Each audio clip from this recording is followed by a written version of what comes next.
Yes, but different policies, different guidelines. Yeah. And that's why you need a license. An engineer. As an engineer, we also need to get a license if we want to call ourselves an engineer. People in HR, people who've been in HR for 20 years, now they need to go to school and they need to get the certification to call yourself themselves HR managers.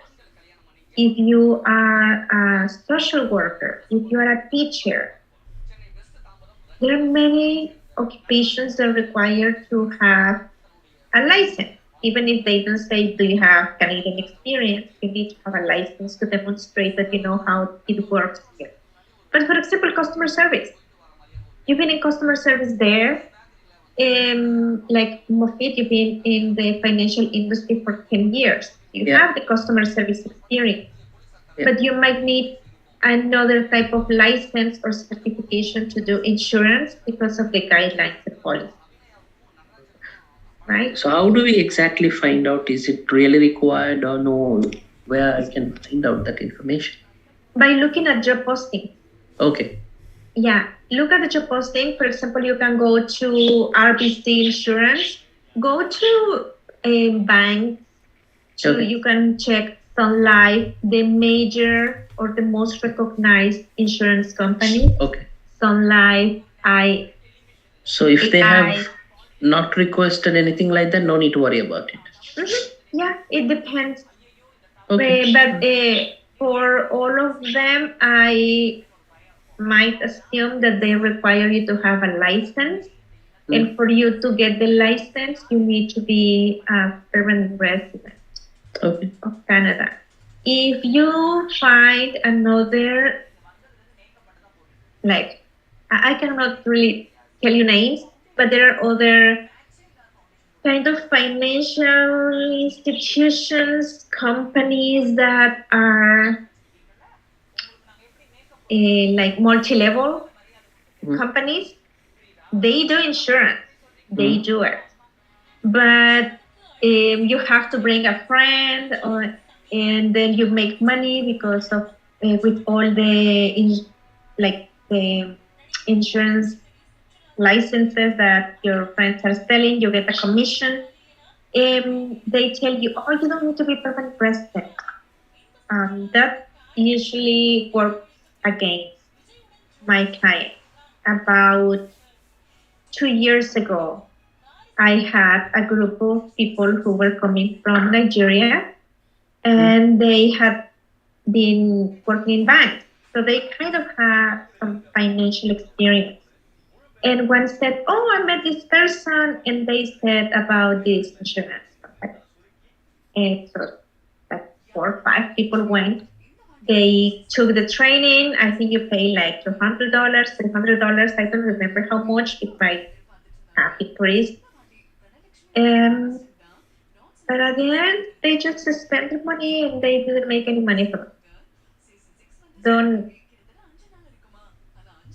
just do your research before you pay for training. Yeah. Any other question from others? No. No. Okay, let's. Okay, I'm gonna be asking a question, and we decide if the question is legal or illegal. I'm going to copy. What about asking for somebody's age? Age? Age. Yeah. What do we think? Legal or illegal? Illegal. Illegal. Yes. Okay. What if they ask you, what is your native tongue, your mother language? Illegal. Would that be illegal? Yes. Yeah, that's illegal. Because we don't want the players to discriminate against you because you speak English as a second language. How many kids do you have? Illegal. Legal or illegal? It's illegal. That's illegal. Would you be willing to relocate if necessary? Legal. Legal. Legal. Yes, that's legal. They cannot ask you about your how many kids you have, but they could ask you if you would be willing to relocate. Yeah. What about, are you available to work Saturday or Sunday shift? Legal. It's legal. That's I legal. actually said either yes or no. Mm-hmm. Can you repeat the question again, please? Yes. Are you available to work Saturday or Sunday shift? Sunday. Okay. Mm-hmm. Is it legal or illegal? That's legal. Legal, yeah. Okay. Legal. Yeah, that's good because they want you to be available to work the weekends. It's like usually parents are not available to work evenings and weekends. The question, do you have any children, or how many children do you have, or are you planning on getting pregnant soon for women? That's totally illegal. But they could ask if this job requires a lot of travel. Are you available to travel frequently, or are you willing to relocate? That's okay.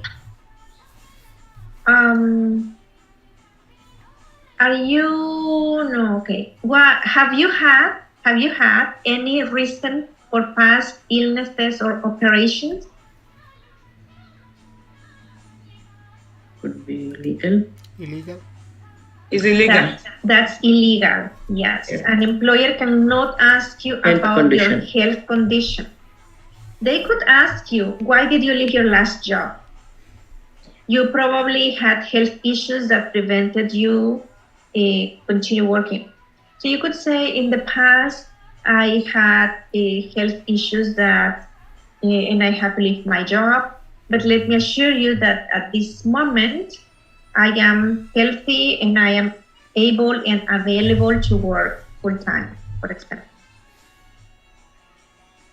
Next question. Are you able to lift a 30? Okay, are you able to lift 50 pounds weight and carry it Legal. without any? It's legal. That's legal. Yeah. When did you graduate? Yeah, it's legal. Legal or illegal? Illegal. That's illegal. Is Yeah. it illegal? Really? That's illegal. Yeah. Why is that one illegal? Why? Just out of curiosity. Because an employer could do the math and make a guess how old you are. Okay. All Like, right. for example, I graduated from Okay. engineering school in 2001. So they could say, 2001. Hey, it's like this many years of elementary, this many years of mid school, high school, so they could do the math. Okay, she graduated when she was 25. 2008, that was 20 years ago. She's probably 45 now. It's like this type of math that they could do, so they cannot ask you. If it is a most recent certificate, they could ask you to see if your certifications are not obsolete. Let's say you took this certification for, I don't know, something about computers. They could ask you how recent is your certification, but not when did you graduate. That's unknown. Can I ask a question? Yes. Is it legal to ask your status? Maybe when you go for an interview, they ask you, what is your status? Are you a PR or refugee or whatever? Is it legal? That's illegal. It's legal. Illegal. Illegal. Okay. Against the law. Yes. They could ask you, are What you kind of ask? eligible to work? Okay. Are you eligible to work in Canada? Yes, if I have your work And permit. then, yes, you have a work permit, you say yes. Okay. Only they will be, sorry, Muffy? Normally, people apply for job with the work permit. No, without that, they normally don't apply, isn't it? Sometimes Okay. people apply And then after they get the offer, they say, oh, I'm still waiting for my work permit. Or if everything has been virtual, they say, actually, I don't have a work permit. Could you sponsor me?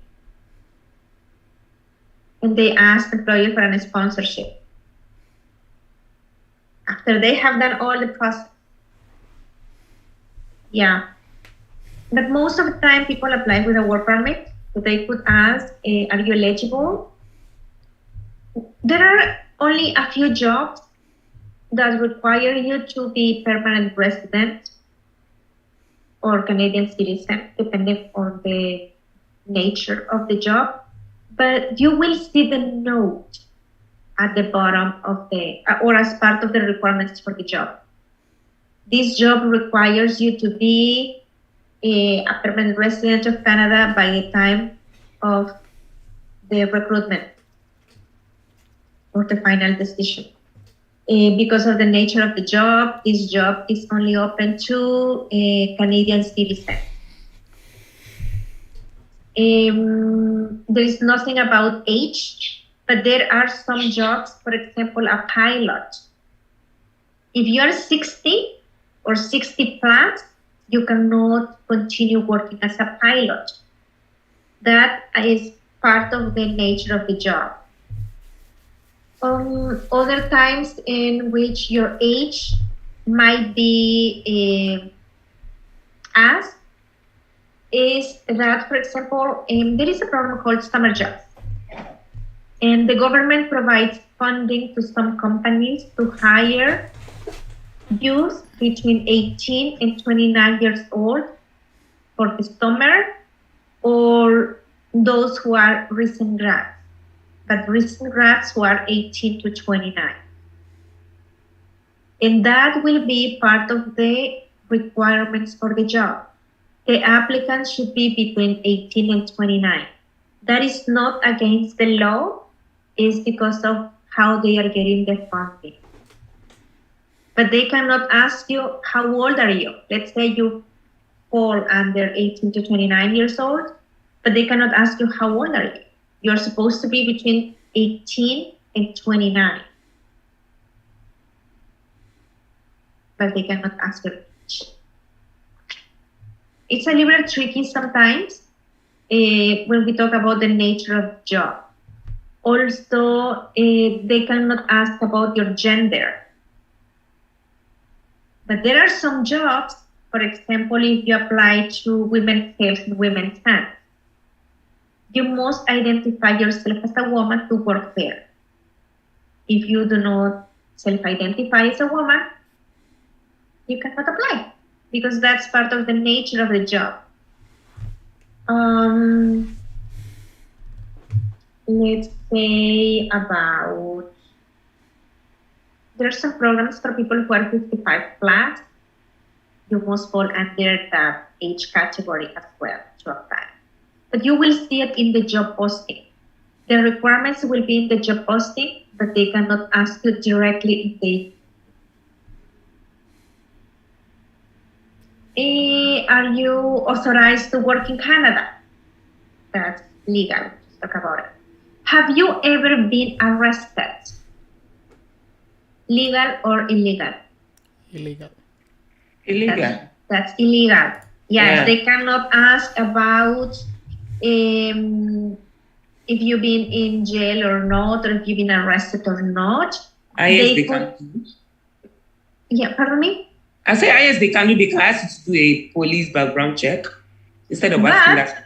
But yes, exactly. Thank you, Mulara. But they require you to pass a police check to provide a police check clearance. How do we do that? With the police department in downtown college and We college have to and go. young. We have to go and get a report, or You have to go in person, and then you pay like $30 or $40, and they give you a police check. Actually, Same time sometimes they they say they want to do the criminal check, background check, and they just ask you the signature. And that's it. Sometimes they do it. Yeah, sometimes they do it. So you don't have to pay, but they do it and the results come to them. Yeah. And also, if you are going to be working with a population that is considered vulnerable, like individuals who are underage, younger, like children, teenagers, if you are going to be working with Seniors too? seniors, Yeah. yes, if you're going to be working with vulnerable Yeah. men, women. It's about $65. I've done it. Yeah, and then you get a different clearance that is called Vulnerable Sector Police Check. Yeah. That is a more deeper, like a deeper check. Okay. Yes, but for that one, you cannot go and ask. You need to get the format from the company that you're going to be working or volunteering at. Yeah. Yeah. And you get that format and you take it. Or sometimes you just sign and they do the clearance. Yeah. But they cannot ask you, have you ever been arrested? What about, who do you live with? Illegal. That's totally illegal. Illegal. Yeah. What religious holidays do you observe? Illegal. That's illegal. They cannot ask anything related to your religion. To your religion. They cannot ask you, for example, about talking about your native tongue. They could ask you what other languages do you speak, or what languages do you speak? Read, write fluently. They cannot ask you about your marital status, or whom do you live with, or are you planning to get pregnant? Do you have childcare? But they could ask if you're willing to travel, willing to relocate, available to work overtime, to work evenings and weekends. They cannot ask you about your religions or your political affiliations.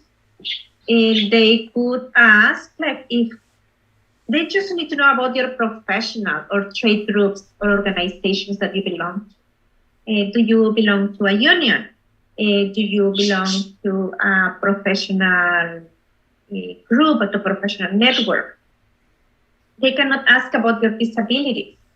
You may self-identify as a person with a disability in the application. If it is a requirement, sometimes it says you're going to be working with individuals with disabilities, and the job says it's an asset if you have a living experience with a disability. But they are not going to ask you, what disability do you have? You have a disability, you self-identify with a disability, but they cannot ask you about your illnesses, about your operations. They could ask, are you able to perform this function of this job? If you need to be sitting, are you able to be in a sitting position for 4 hours? As part of the hiring process, after a job offer has been made, you will be required to provide a medical exam or to undergo a medical exam. That's okay, that is legal. After the job offer has been made, you will need to provide a legal test. For example, TTC drivers, they have to provide random drug tests because of the safety of people, because of the nature of the job. They could also ask about if you are vulnerable. Have you ever been convicted of fraud, for example? That one, it's okay if you are going to be working with money. But they cannot ask anything about your sex. Are you male or female? No. About your race or color? No. About your religion? Nothing. Nothing like that. Any comments or any questions? No. No.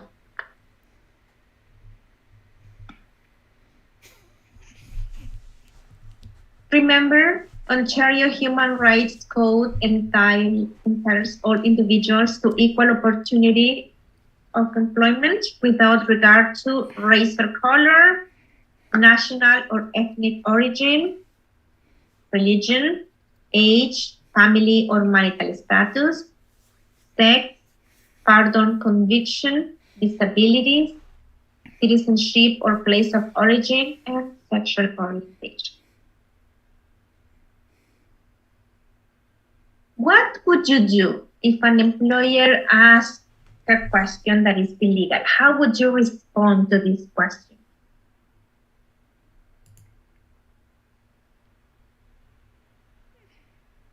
You can say I'm not. If you're uncomfortable answering them, you can say I'm not comfortable answering that question.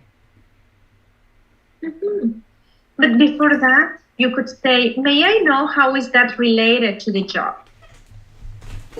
To the job activities or job description? Yeah. May I know why? Hey, how old are you married? May I know why is that important for this job?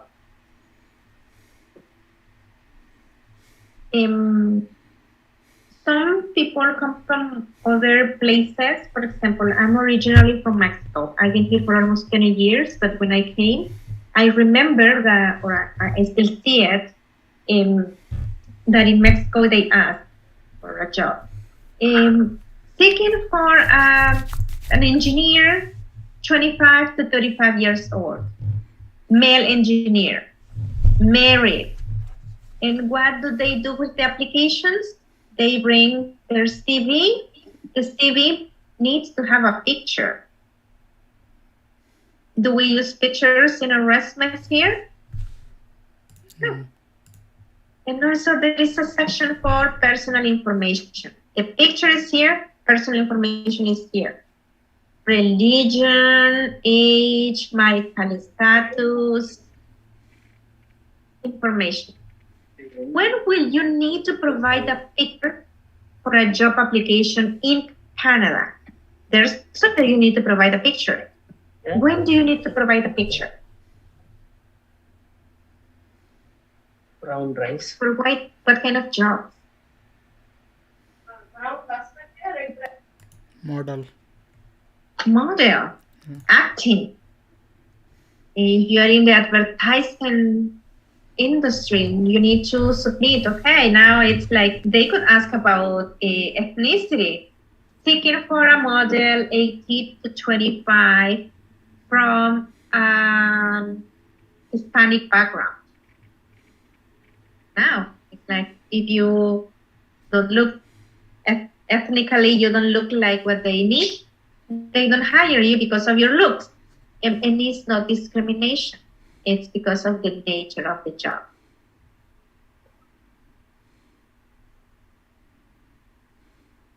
As part of the dress code, if the company says a business professional, you need to dress business professional.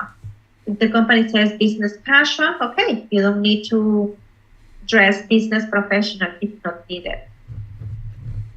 But as a female, there was a requirement before that you had to wear high heels to an office environment, and an employer could ask a female to wear high heels. About 5 years ago, there was a modification in the law, and now you are not obligated to wear heels in the job, unless you are in the acting or advertising. If you're a model, well, yes, you need to wear those shoes. Many things have changed in the past few years because employers were still probably not asking illegal questions, but discriminating against people because of their background or because of their looks. Now, your resume does not have your age, does not have any other identifiers. And even sometimes there are some names that could be male or female. If we say Alex, we don't know if the person is male or female when we see the resume. Leslie. What other names could be male or female that you can think of? If I see Ash in a resume, I don't know, could be male or female. I cannot discriminate against someone because of their gender as an employer. Also in our resume, especially for internationally trained professionals, if we have to put the city, the place where we work. If you don't have local experience, volunteer. When you're volunteering, you can add that on your resume and also specify that it's in Toronto, and now it is considered local experience. Employers consider volunteering as real experience. Find an activity for you to say that you have worked here. We don't want to have the last experience outside of the country, because even if they are not asking you, you might not go to the second round of interview because they will see, oh, this person doesn't have Canadian experience. Consider doing that, volunteering, because that you will also need references. My question for everyone, do you have 2 references at least to provide? 2 local references, yes? Yeah. Yes. But your references should be for employment. Okay? They should be local references. Your reference should be for employment or from volunteering. Your friends cannot be your reference. Your teacher could be a reference, but only a character reference. You could provide only 1 character reference. What about your facilitator? Yeah, your facilitator, that would be me. I could be Lorna? one of your references. Holly? Lorna? Yeah, say Holly, Lorna. Holly might not, because she does not Know really about us. like with you. Okay. Lorna is no longer with us. She was just casual while I was away. In this case, it could be me. Yeah, she's just casual. She covers me every time I go away. Yeah, she doesn't work for us. Wow. She's actually retired. That's why she also does a casual job. Okay. So it's only me. It's only me. All right, no problem. Yeah. And I can talk about you being punctual, about your interaction with others, about your communication, about your, if you complete assignments on time. I could only talk about specific skills, but I cannot talk about conflicts at work or how you react to conflict, because here we don't really have any conflict. Sure. When I do that, when I respond to references, I always make a note. How do we know each other? How long we have known each other? That's another question. When did you meet this person? Or how long did you work together? That's always a reference question. And I always either talk if it is on the phone, or I type if it is by email. That in the nature of our interaction, I cannot provide any comments about that, because everything was virtual. Yeah. So it's better if you get one place to volunteer. You will be getting local experience. You will be practicing your skills. If you don't use it, you lose it. You have to practice your skills. Sometimes, depending on what you do, your sector, not working for 1 year in your sector, somehow your knowledge becomes obsolete. Find a place. Even if you're working 3 hours per week or volunteering 3 hours per week, you are able to have it on your resume. I don't make any distinctions on resumes. Instead of a work experience or employment experience, I just choose relevant experience and I include everything, paid and unpaid experience. Some of my clients were taking care of their seniors for 5 years, for 3 years. They didn't work for an employer, but now they have living experience as a caregiver. That's included in the resume. Even a stay-home parent, we find a way to include that in the resume as it could be caregiver, it could be nanny, depending, to make sure that people do not have a gap, a resume gap. If you've been unemployed for over 1 year, it's a gap in your resume. Employers want people who have recent work experience. Actually, employers prefer people who are already employed. They like to see people who are working. You could say, why did you leave your last job? Probably you were unemployed because of the pandemic. But they are going to ask you, why have you not returned to that job? Until a few months ago, we were safe with, because of the pandemic, but now everything is going back to normal. We're not even wearing face masks. Everything is open. So now it's like, why haven't you been employed in the past 6 months? Or what's the reason you have not been able to secure employment? They could ask you that.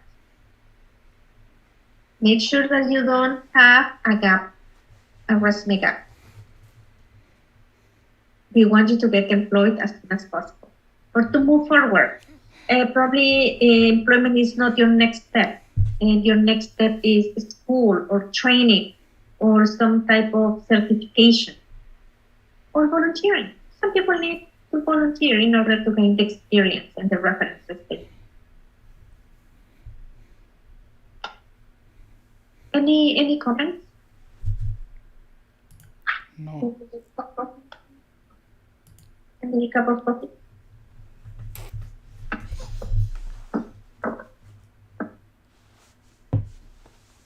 Some of the details that what we was discussing, the illegal questions. Now we have been noticed that when we see a job role, we just click on that and then it takes us to their company website, and then these questions are they are asking is in a format where we have to select or fill.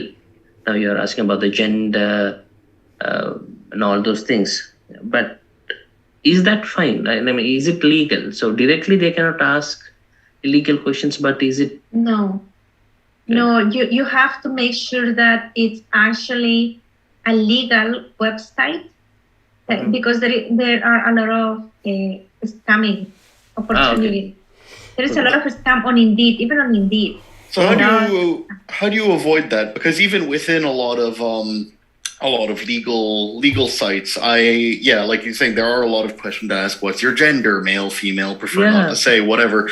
It's kind of all over the place. So knowing that it's an illegal question, how do you avoid that? I mean, I guess the sensible answer would be prefer not to say, but even that puts you in a category that the employers then look at and go, well, why do you prefer not to say? And make sure that's a legal company, okay? Only the government could ask you some of those questions because of, for example, if you're applying to investing in neighborhood jobs, those jobs that are only open to people on notary works, they have that question because if you're considered a minority, I don't really like that, sometimes you have more chances to get hired. If you're applying to a government job, a federal government job, there will be that question. They are not going to ask you about your gender, but they will ask you if you consider yourself a minority. If you say yes, sometimes you get more chances to get the job. Why? Because the employment in the government should be diverse. You're going to see at the bottom of some job postings that say women, people of color, indigenous, and people with disabilities are encouraged to apply. Have you seen those notes? Yeah, I've seen those before. Yes. So that's when they prefer to hire, or they need to hire someone who is not considered white male. Some companies, you see all the senior jobs are white male, and now they need to start changing that. They need to see more people of color, women, people with disabilities, because of diversity. I think there is like at least 40% of your staff, of employers' staff, should be diverse. I think that's the rule. I don't remember exactly, but there is a rule. I've only seen in investing in neighborhood jobs when they ask about if you have a disability or not, if they ask about your gender, and also they ask about your sexual orientation. But one is for demographics, for stats. They keep another to make sure that they have a diverse pool of candidates. But you're not going to apply to Rogers. Rogers is not going to ask you those questions. So make sure that before you click on any link, Google the company. Make sure that it's a real company. You don't want to be providing your information to companies that are just there to steal your information. Asking for your social insurance number. The employer should ask for your social insurance number once they provide a job offer. Now, yes, you provide your STEM. Before that, no. So once an employer confirms of a job offer to an employee, so what they need is only the SIN number, nothing else. The SIN, if you have a work permit, you need to provide a copy of the work permit. Okay. Yeah. And also an ID. Sometimes the only ID we have is the brown paper, but with the work permit it will be fine. So that work permit is different and SIN is different, or? Yes. The SIN, the social insurance number, it's the 9 digits that are assigned to you. So how they opt for it? Once you receive your work permit, okay, you will apply for your social insurance number. Okay. With Service Canada. Service Canada. So that will take another month's time? It's immediate. Yeah, immediately. You go to the office, you bring your that work very permit, day, you guys, and they give it to you right away. Okay. Sounds good. So both go together for people who have a work permit. Okay. If you don't have let's say I'm a refugee claimant. Okay. So my only one ID I have is my brown paper. That means that when I go to an employer, the employer will know that I'm a refugee claimant. The employer does not need to know about my immigration status in Canada. They only need to see my work permit and my STIN. Why do you need to provide your work permit along with your STIN? Because your STIN, if you, or in my case, I'm a refugee claimant, my STIN is not permanent. It's temporary, and my STIN starts with a 9. Every time our STIN starts with a 9, we must provide the work permit along to make sure that it's valid. Those go together. Now the employer says, I need your ID to make sure that the person in the work permit and the person with the STIN is the same person. But I only have my brown paper. Go to Service Ontario and get one of these cards. The Ontario ID card. Get one of this, and this will be your ID. Second ID. Yes. So you don't need to give your, or I don't need to give my brown paper.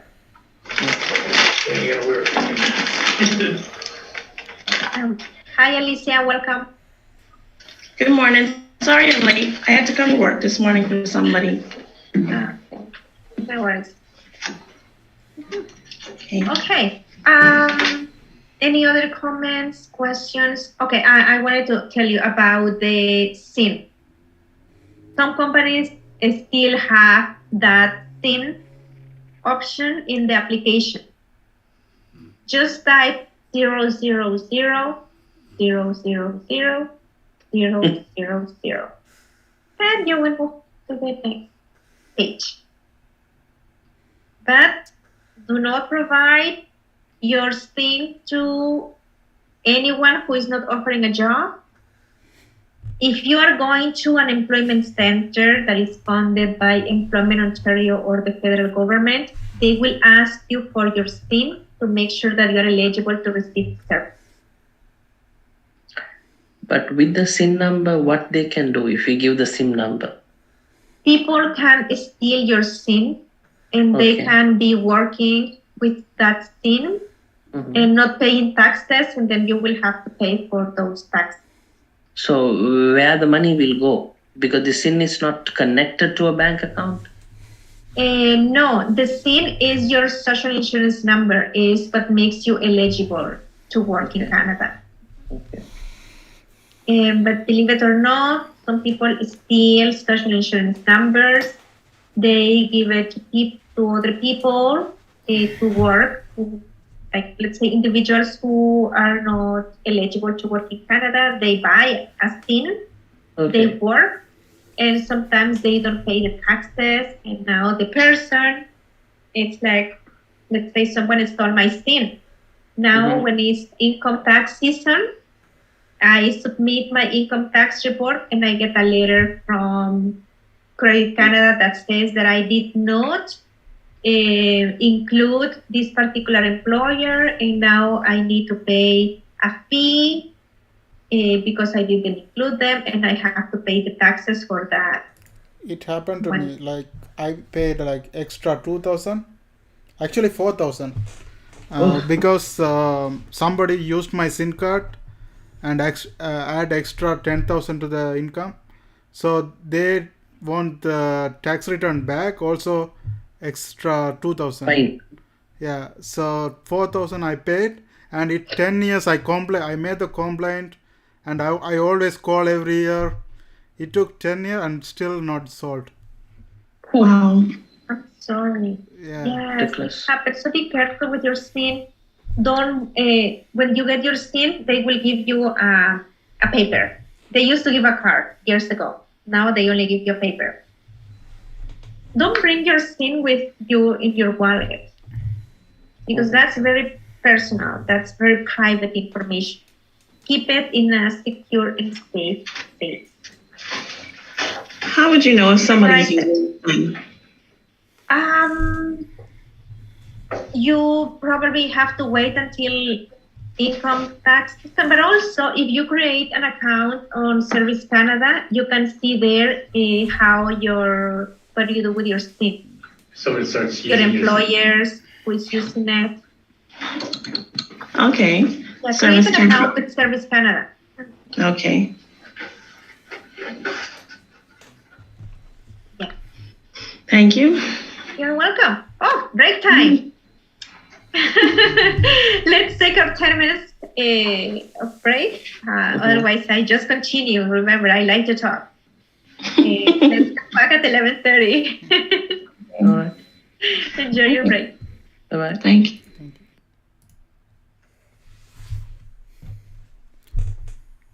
Hey Siri, set an alarm at 11:30 a.m.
இந்த passport message ஏதாவது வந்து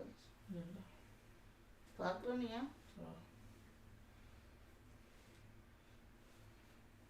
இல்லாடி அடித்து கேட்க சொன்னேன் இல்லைங்களா அடிச்சு அவங்க வெயிட் பண்ணுறதுக்குள்ள மனசு வாழ்க்கை என்ன அடித்து அவங்களுக்கு தெரியாதுன்னு சொல்ல போகிறாங்க. அது காவலில் ஒரு முடிக்கணும். அதே என்ன ஏன் அது செய்து பார்த்தா தெரியும்.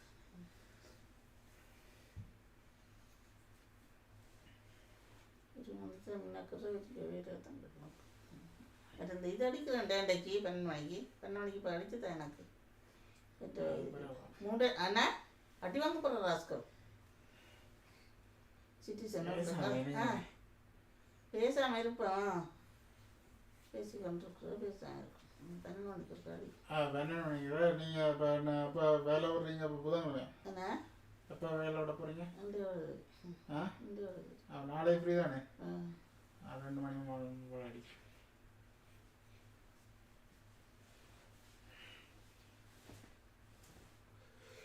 நான் 19 ஆண்டு ஓட்ட 3 வருஷம் ஆச்சு. அங்கே வந்து தெரியாண்டு ராஜன் சொல்லிக்கணும்.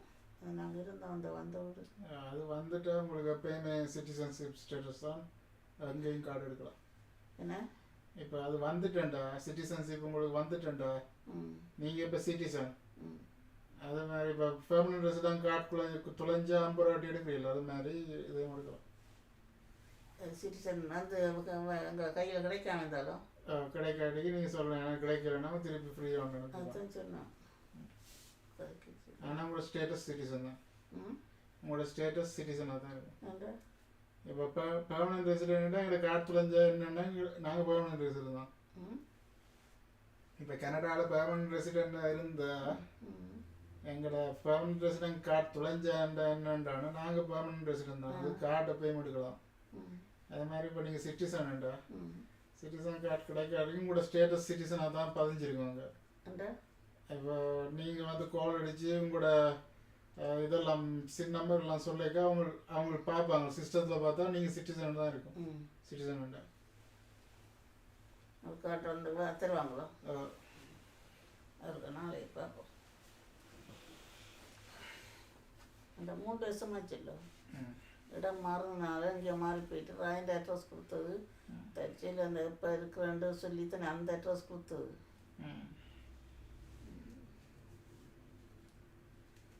இப்போ வந்துருந்தா அந்த வீட்டை போய் கேட்டு பார்க்கலாம். இங்கே நான் வச்சுருக்கேங்களே என்ன அப்படி கிடைக்காதையும் உடனே இல்லை நாங்கள் அந்த இருந்த அந்த வீட்டில் இப்போ வீடு விற்றுட்டு இல்லை அவையே போயிட்டோம்.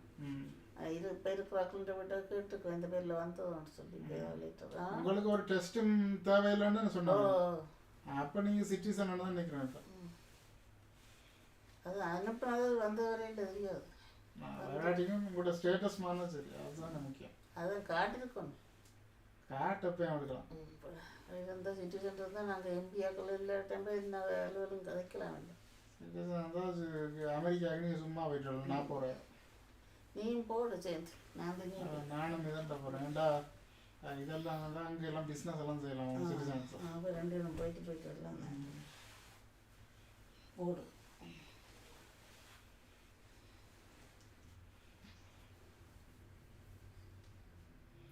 அதோட இந்த சிட்டிசன் உள்ளாக்கள் அமெரிக்கா கிரீன் கார்டுன்ற ஒரு இதுக்கு அப்ளை பண்ணலாம்.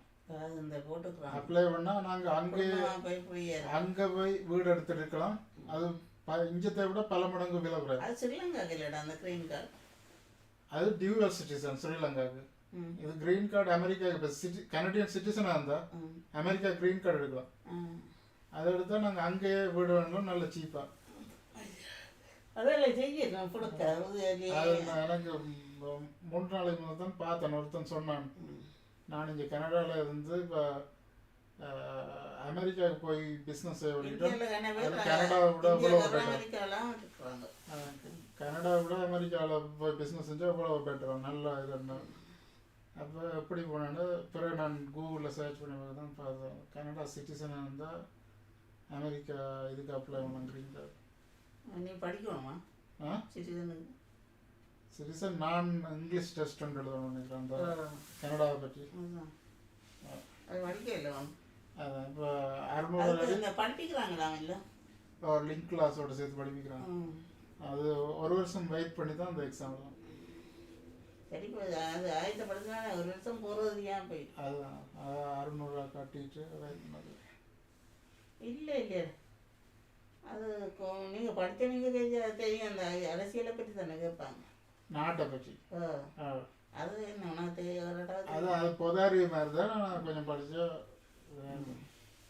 ஆனால் 1 வருஷம் வெயிட் பண்ணி தான் 1 வருஷம் வெயிட் பண்ணணும். அது உடனே எடுக்கலாம். மற்ற வேணிக்கும் எடுக்கலாம். வேணிக்கையெல்லாம் இல்லை, வேணி என்ன போல் எடுக்கலாம். அப்படிலாம் அமெரிக்காவில் கொண்டு வரலாம். அதுதான். ஆனால் அங்கே காசு என்ன, அங்கே மருத்துவத்துக்கு காசு. கனடாண்டா ஃப்ரீ எல்லாம்.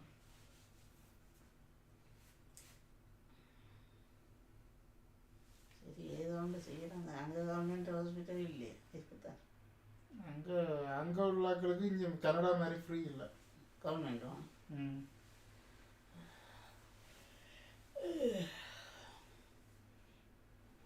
ஃபோன் அடித்து கேட்டுட்டேன். 2 சில வாங்க மாட்டேட்டு 1080 போகலாம் தான்.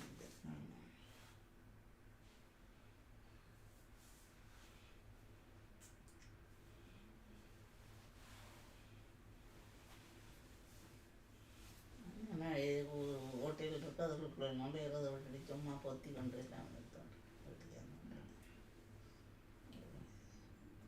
சிட்டிசன் தான் அப்ளை பண்ணிவிட்டு ஒரே அமெரிக்காவில் வைக்கலாம். போட்டுக்கிறாங்க. இப்போ இந்த லிங்க் கிளாஸும் தொடங்கிட்டாங்க. அண்டையோட வேலையை விட்டுட்டு அதுக்கு முறுக்க போகலாம். 9 மணிலேருந்து 2 மணி மட்டும். அதுக்கு போனீங்கன்னா உங்களுக்கு இங்கிலீஷ் இன்னும் நான் கெஞ்சி கொண்டுருக்குது. இவ்வளோ தனியாக இருக்கும் போராடிக்கும் தானே. அது கொஞ்சம் எங்கே கிப்பிலிங் இந்த இதில் எங்கே தான் கிடக்குது. அந்த இதில் போட்டு கிடக்க வாசிச்சு போட்டு எடுத்து கொண்டு வா. பஸ் ஸ்டாப்பில் அதெல்லாம் இந்த சிட்டிசன்ஷிப் கிளாஸ் இருக்குங்க. போட்டு எடுத்தோம்ல வீட்டை வச்சு பார்த்து அதுக்கு போகலாம். போகலையே அது 2 மணி நேரம் சும்மா விட்டு இருக்கிறது தானே.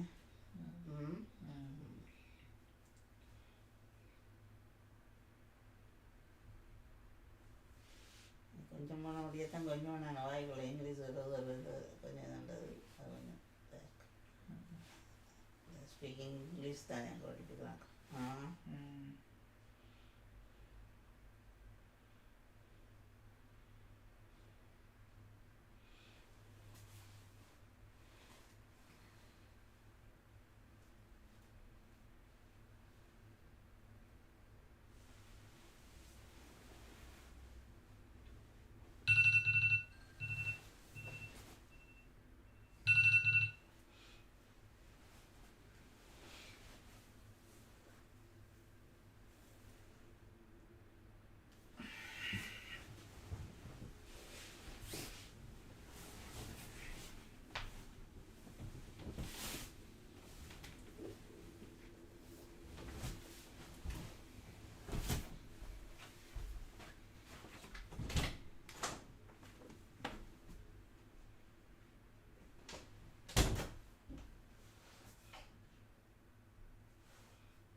Hello.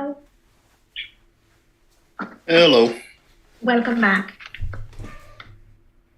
Hi. Yes. Wait for everyone.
Is everyone back? Mufid, Alicia, Philipan, Omonara. Yeah. Alicia's back? Yes. Yeah.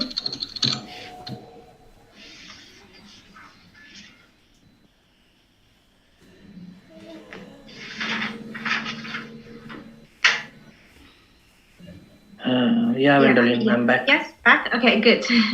Yeah, I just feel that 10 minutes, I was told that you get 10 minutes, but I think 15 minutes should be better because 10 minutes is such a short time. So tomorrow we have that interview, no, at your office? Yes, tomorrow I have interviews with Mofid, Omorara, and Dilaban. For Wednesday, actually, I think I'm gonna send it tomorrow or later today. Because I'm also gonna be doing interviews with Ash and Alicia on Wednesday, and I'm going to be in the downtown office meeting with other clients. For Tuesday and Wednesday, we are going to do an online training activity,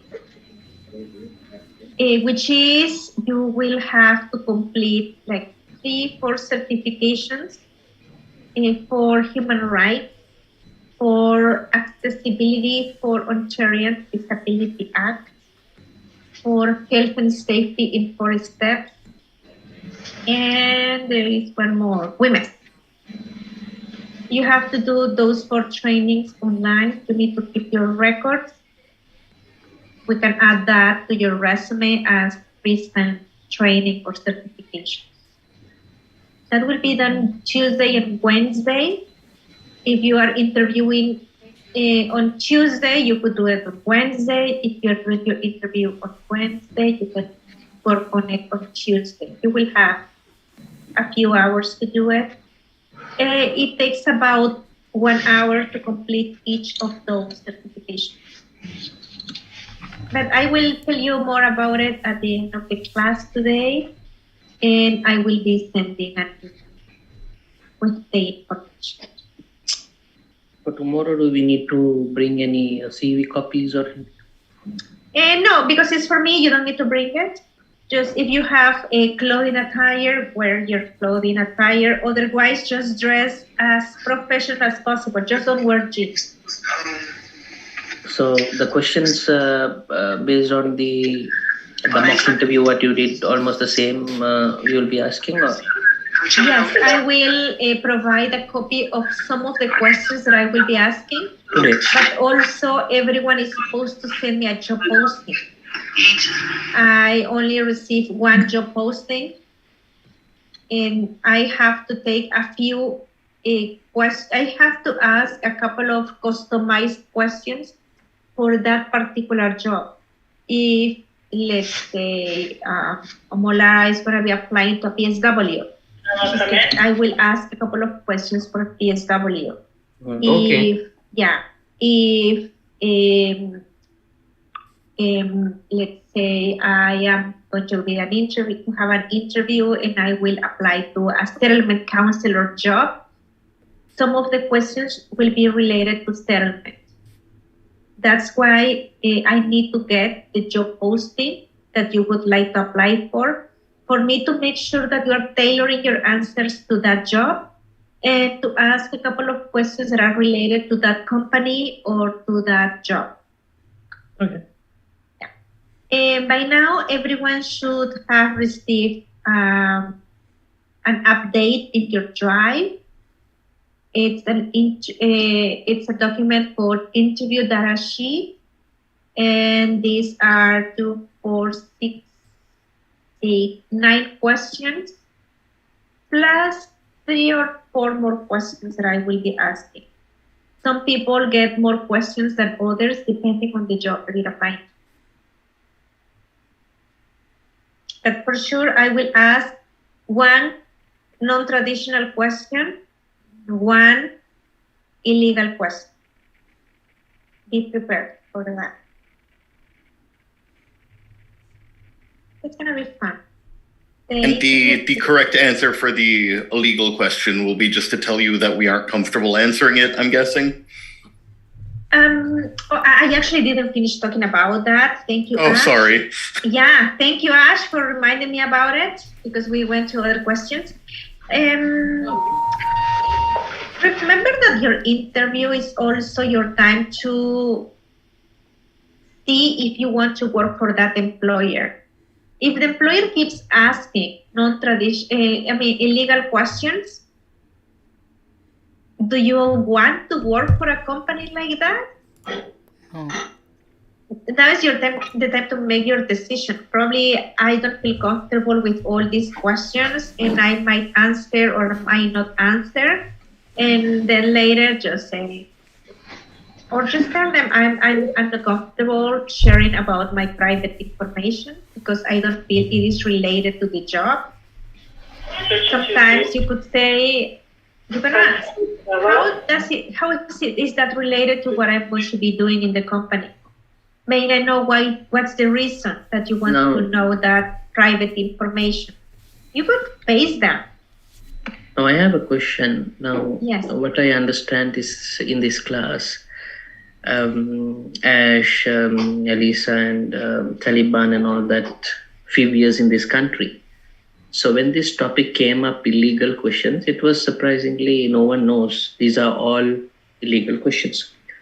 So same like that, an interviewer who is interviewing us could be a manager, could be I'm not saying HR manager, maybe he would have done, but we can't expect the HR manager will be there. Maybe the line manager or the operation manager, he will be there. So he also will be on same as people who we see in this class. They doesn't know that this is an illegal question. Either doesn't know or is hoping you don't know is the general rule. Yes. So in that case, how we can handle this one? And second thing, maybe we might have a good opportunity in this company, but because of this particular question, we are thinking again, do we need to work for this company or no? Something to be mindful of is that not everyone who is going to be interviewing you is going to be an HR manager. Sometimes it's just someone who got the job in an entry-level role, and this person has been promoted to other roles, and now this person is going to be interviewing. They might not know. I have an awful experience with one of my clients. This was years ago. She was a newcomer. She was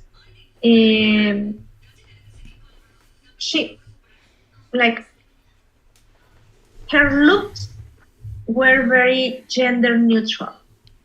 Just by looking at her, you wouldn't know if she was male or female. You probably could notice in for the voice, but remember, you cannot ask, are you male or female? There was this opportunity. It was a cleaning job that requires a female to work for this specific shift. She's very excited. She tells me, Wendolina, I'm going to this interview. Great, awesome. We check the place, how long it's going to take her to get to the place, so she's there on time. And she arrives. The interview was in Spanish. The requirement was that she spoke Spanish, so the interview was in Spanish. And the interviewer started asking questions like, oh, okay, so this is your name. Oh, okay. I thought you look different when she saw her. Okay, so that's the first red signal. And they are having a conversation about the job, and then the interviewer says, so you're a newcomer? Yeah, yes, I'm a newcomer. Who do you live with? This person is kind of new, it's the first interview, is new in the country. She really wants to get the job. And she says, I live with my partner. Next question from the interviewer. Oh, are you a lesbian? And my client is like, yes, because she's in Canada, because she's supposed to have a safe space here.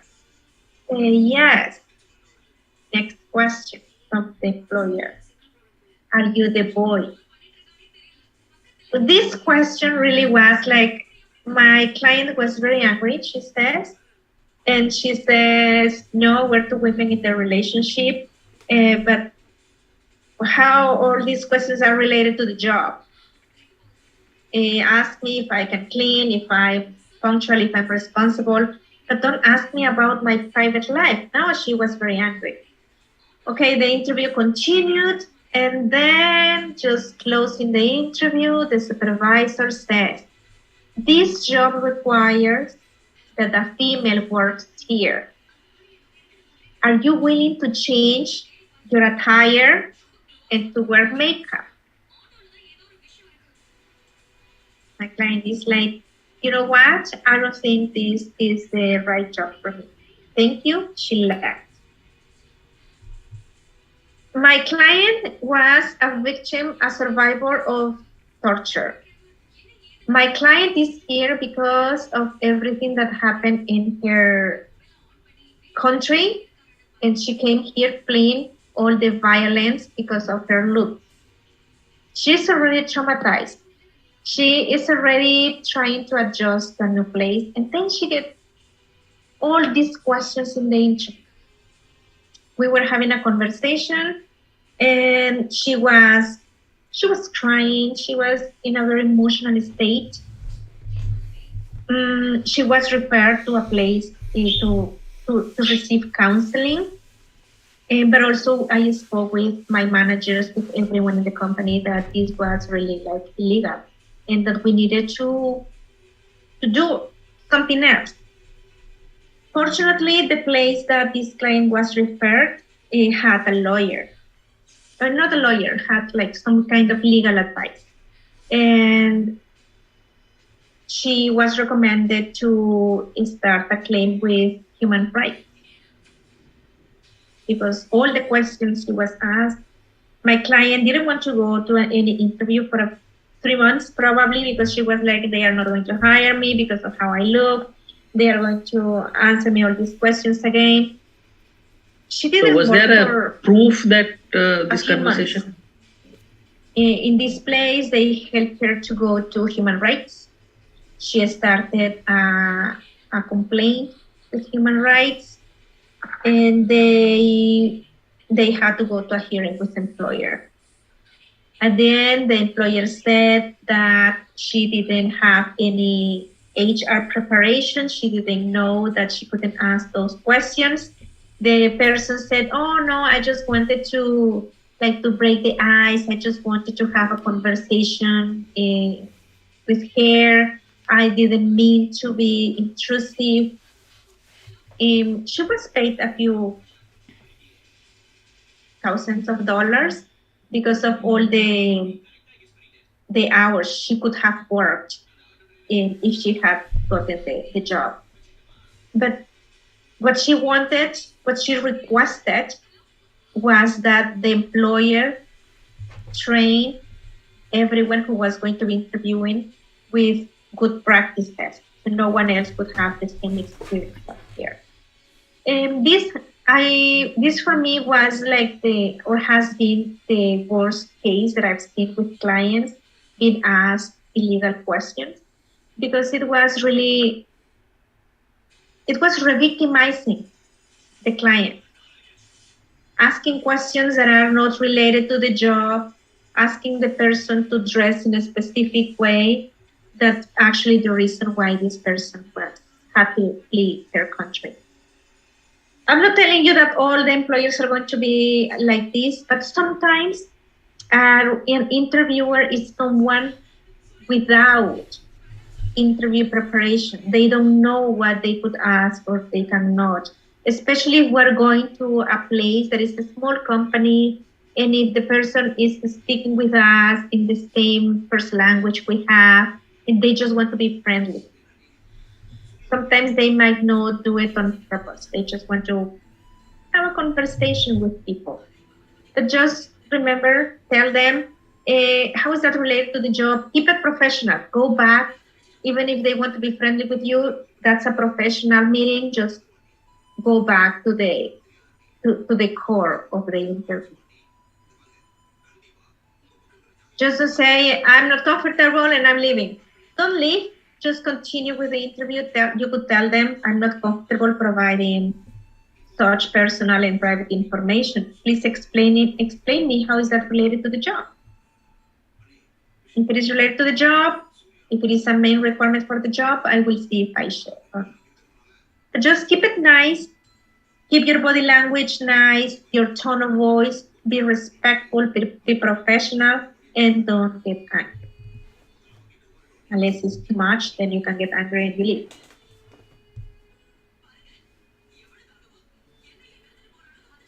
But just remember, nothing about they cannot ask anything about your age, your gender, your nationality, or your ethnicity, your immigration status. They can ask you, are you eligible to work in Canada? Not even if you have a work permit. Are you eligible? I had another client. She's born in Canada. but she is a Muslim.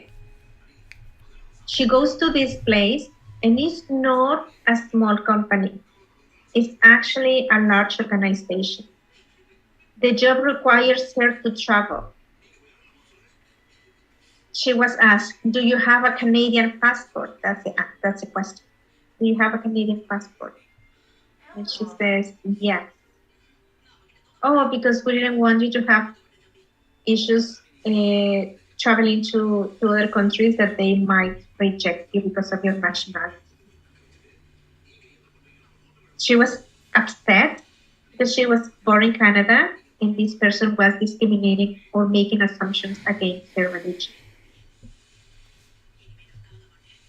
But this person didn't really think about it. She just thought out loud. She just said what she was thinking, but these comments are not supposed to be received by the person who is in the interview. Or if a situation comes like this, how we can record this? How we can have a proof in case if we are... Can hear? Yeah, I can hear you now. I couldn't hear you first. So how we can have a proof of this kind of incident if it's happened to any of us? Because tomorrow if we put a case or whatever it is, they're going to ask, what's the proof you have? The employer can come and say, no, I didn't ask. This person is just lying, just wasting time, something like that. There is not really proof because you're not recording. Yeah. But you will write the scenario. What happened? What did she say? What did they say? And how did you feel about that? If you want to start a complaint.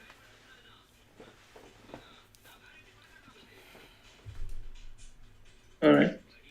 Yes. For this client, also something that was an issue is that when she got the job, when she got the call, she did not ask for the person's name. She didn't know the person's name. Make sure that when you get an interview, always ask the person's name and phone number, direct phone number. If I call you from the office, you're going to get 416-444-8744. If you call back, oh, I have an interview with someone there, you don't remember my name and you don't have my extension, everyone is going to be like, okay, let me see if anyone is interviewing today. Because there are a few people who work there. If you call the main office, if you call the Mistaga number, someone calls you from there, there are over 200 or 300 people working from that location. That's going to be more difficult. Always ask for the extension. Is this the number that I need to call you back if I need it? Yes. Any extension number, get the extension.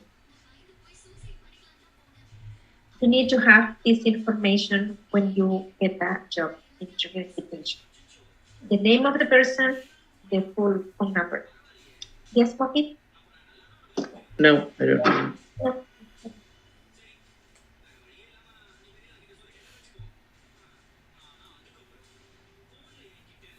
You have all this information in your drive. Some reasons or the biggest mistake why people don't get jobs. Not dressing for the interview, wearing jeans, wearing running shoes, or the job requires you to dress business professional and you are just too casual for the interview, you're wearing a polo shirt or overdressing for the job sometimes. That's the main reason why people don't get jobs. Another reason, arriving late. Even if you call, if there is an accident, the snowstorm, anything that could be real, but not anticipating issues, you are not getting the job. Bringing drinks with you. Oh, I have my coffee, so I'm going to be drinking my coffee while I am doing the interview. Don't drink coffee. You could bring your water bottle and you could ask, can I take my water bottle out? Also, some people, interviewers, they don't want any drinks on the desk if it is in person because of an accident. Always make sure that it has a cap that you can actually close. Or if it is a virtual interview, I have my coffee there, but don't be drinking your coffee or tea while you are doing the interview. Just wait until the interview is done. Using your phone. People don't get jobs because their phone is ringing or buzzing, or you're just looking at it. Remember to set your phone in not disturb, completely silent. You don't have any distraction. Even if it is inside your pocket, inside your portfolio, whatever you're bringing, no sound, no distraction at all. Being fussy about resume fact. You decided to embellish your resume a lot, and now your resume has information that is exaggerated or that is not real, and you don't know how to defend those facts. You could say, oh, I worked 5 years and I was the leader of a team. What you're saying, I was the leader of a team of 45 individuals. When you give your stories, you need to make sure that you talk about 45 people. But if you say, tell me about a time when you had a conflict at work. Oh, I never had any conflict at work. But you were the leader of 45 people. I don't think you never had an issue at work. Keep the information on your resume real for you to defend it when you are there. If you're not paying attention, they give you a scenario or they ask a question and your answer is not related to what they are expecting, it's because you're not paying attention. Your body is there, but your mind is somewhere else. If your answer is too long, if you're talking too much, you're also not getting the job. Keep it simple and concise. If you're not prepared to answer questions, you don't have stories, you don't have examples of your previous experience, you're not getting the job. Why? Because you're not able to provide those stories. How is it that you apply the skills that you say you have on your resume or the skills required to do the job? If you're not being loyal, if you are bad-mouthing about past employers, past co-workers, you're also not getting the job. Tell me about a time when you had to deal with conflict at work, or tell me about a time when you take initiative at work. My co-worker was not a hard worker. My co-worker was lazy. That you're bad-mouthing about someone. I have a friend. She wanted to leave the job because of the management. She goes to the interview and she is asked, what type of management do you prefer? And she said something, I just want my managers to keep the information real. It was in sales. I don't like when my supervisors or managers sell a package that is not realistic. And I don't remember what else she said, but when she was telling me, like, you're not going to get the job. She said, why? Because you were bad-mouthing the entire interview about your previous employer. You're not going to get the job. And she didn't get the job. You need to be mindful of the words you use when Now, we reviewed last week what to do before. We do research, we review the questions, we prepare, we practice, we rehearse. Now we're closing the interview. You've been there. Make sure you ask for the following steps. When do I expect to hear from you? We're going to be making decisions by the end of next week. If I don't hear from you in a couple of weeks, can I give you a call? Ask for permission. They might tell you, just send us an email. If we don't contact you, probably you were not selected. You could say, but I would like to know if I was not selected. And also, I would like to take the opportunity to request from some feedback. Some employers will give you feedback, some others will not. Don't forget to summarize your skills and accomplishments. When they say, is there anything else you would like to tell, anything else you would like to add to your information? You summarize your skills and accomplishments. The same, tell me about yourself, but in a different way. I just want you to, I want to reassure you that I am the best candidate for this job because of my years of experience. You tell them how many years of experience, my major skills, which are, and you listed, in my previous job, I had the opportunity to sell or to save 30% of the cost per year, or I increased the sales in this amount of money. And I would love to do it for your company as well. Summarize.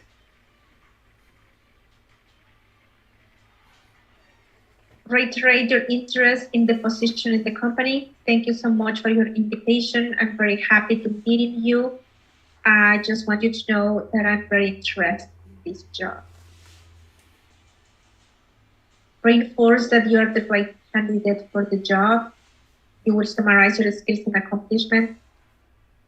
Thank the interviewer for their time. Express their expectation of further contact.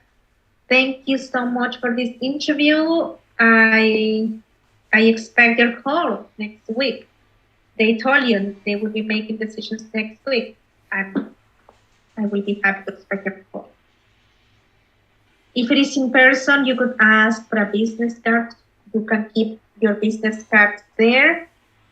Also, if you're in a networking event, if they are providing networking cards or business cards, always at the back of the card, write down the date that you met this person, and also something that you could recall or something how they could remember about. In the future, if you do a LinkedIn request for this person, you can tell them, hi, Wendelin, we met at the networking event at North York Center on October 13th. We had a short conversation about my resume, or we had a short conversation about me seeking opportunities for this business. Something that they can remember who you are and that you don't forget who they are either. Every time you network with a person, make sure you keep the connection active. If they are not your friends, but you need to make sure that they remember who you are, that you are interested in keeping them as part of your network. Provide references if interviewer asks. Even if they don't ask, would you like my references? You're telling them, I'm ready to provide my references because I have people who can speak about me, about how great I am. Your references, 2 to 4 references, 2 to 4 individuals who can provide a positive reference, who can speak positively about you, about your skills, about your experience, your performance at job. And don't forget to ask for their permission in advance. Last week, I showed you a template for your references and information that your references need to be aware of. That's in your drive.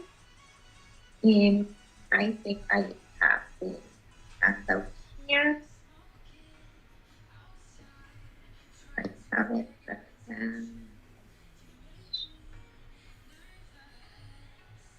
It's called references template.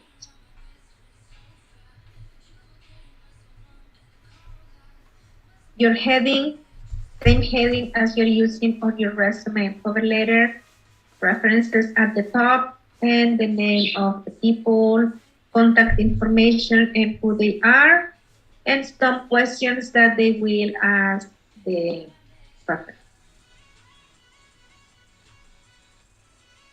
Until now, any questions? No.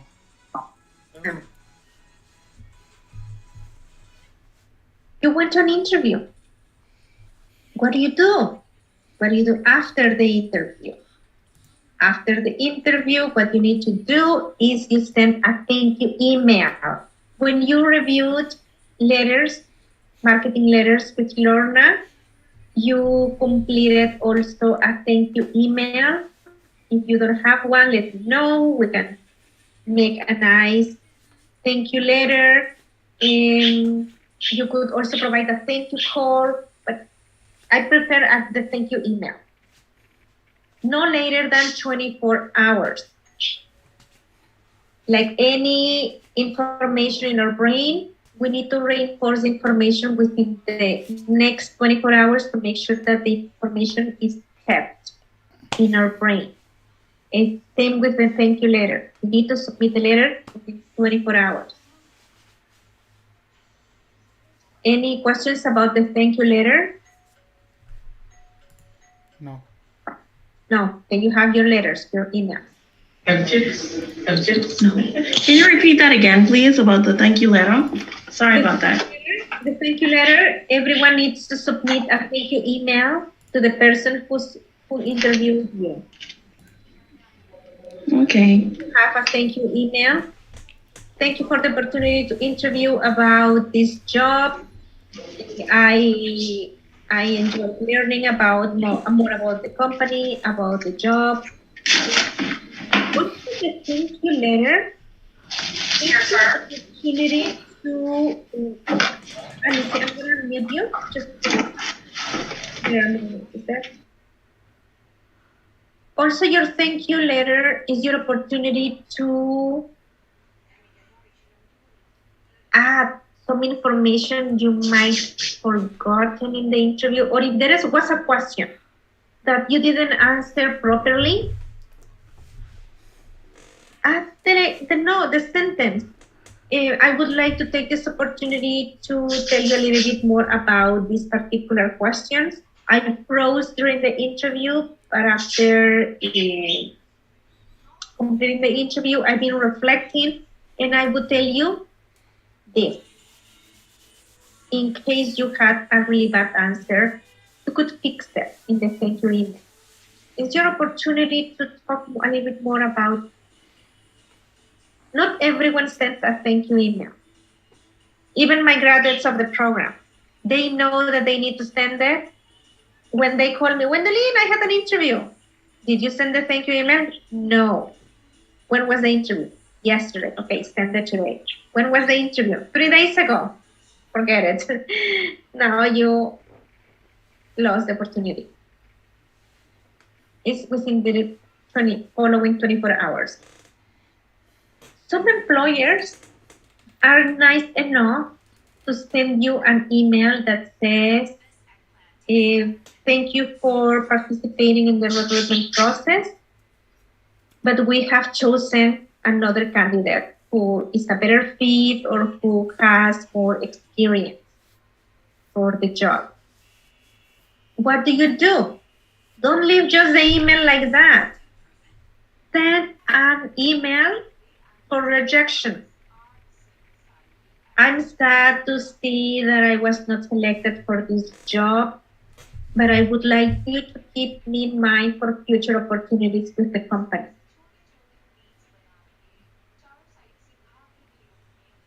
Who has done this in the past? If you get a rejection email. Anyone where Mohit was in the same job for about 10 years, probably he didn't? No, I haven't got any. I think I've only ever gotten one rejection email. I usually just get no reply otherwise. Yeah, we usually don't reply to those emails. We get so angry and why are they're telling me I didn't get the job. just reply to this rejection letter. In the past, many years ago, in 2010, I was laid off from a government job. I was looking and applying, but I always wanted to work for the YMCA. It was like the company of my dreams, the YMCA. I read when I was a newcomer that the YMCA was one of the best employers in the country. It's one of the top 100 employers in the country. They provide good benefits, vacation time. Yep, I was so excited. I am unemployed in 2010, and I started applying to different jobs, and I got a phone call from the YMCA. I passed the screening interview over the phone. They did a second round of interviews as well. And at the end, they sent an email that I was not selected for the job. I didn't know much about this, but I responded to the email, and I said that in the future, I would like to work for the YMCA, that it was a company that I respect and that I share the values of the organization with. And I don't know what they said. But 2-3 months later, I get a phone call. I got a phone call from the YMCA. This job that I had applied to, it was only a part-time job. At that time, I already had a full-time job. They said, Wenjeli, we're calling you because the person we hired didn't work. That didn't work out. That was not a good fit for the company. And we would like to offer you the job. I didn't get the job the first time. Doing a second round of interviews is very expensive. If an employer needs to post the job, they need to pre-screen. Many employers are not going to start over next time they need a person, at least in 1 year. They keep the same resumes on file, the same interview notes. I did well. I replied to that rejection letter. They called me to offer me the job. I didn't get it. I didn't accept it because I had already a full-time job, and I was not going to do it for a part-time job. But they called me. It worked. Replying in a nice and professional way to these rejection letters, rejection emails actually work. Make sure you do it, please.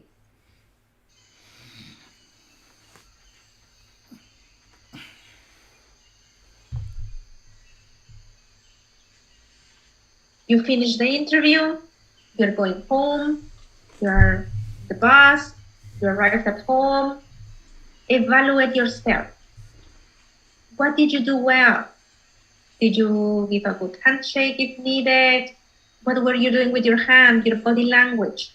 Write down all the questions. If possible, immediately after you leave the interview, get your notebook, write down all the questions you can remember. But next time, you will practice for those questions. How can you improve next time? What will you do differently? And don't rely on one job interview. Even if they tell you, even if the interview went well, you feel confident, you feel comfortable, keep applying and keep attending to other interviews. If you don't get the job, don't take it personally. Accept the fact that not all companies are right for you. There could be another person with most recent experience, the person who is currently employed, and you're unemployed. Employers prefer to steal employees. Don't get discouraged by the rejects. Just remember that every interview is your opportunity to practice and improve your interviewing.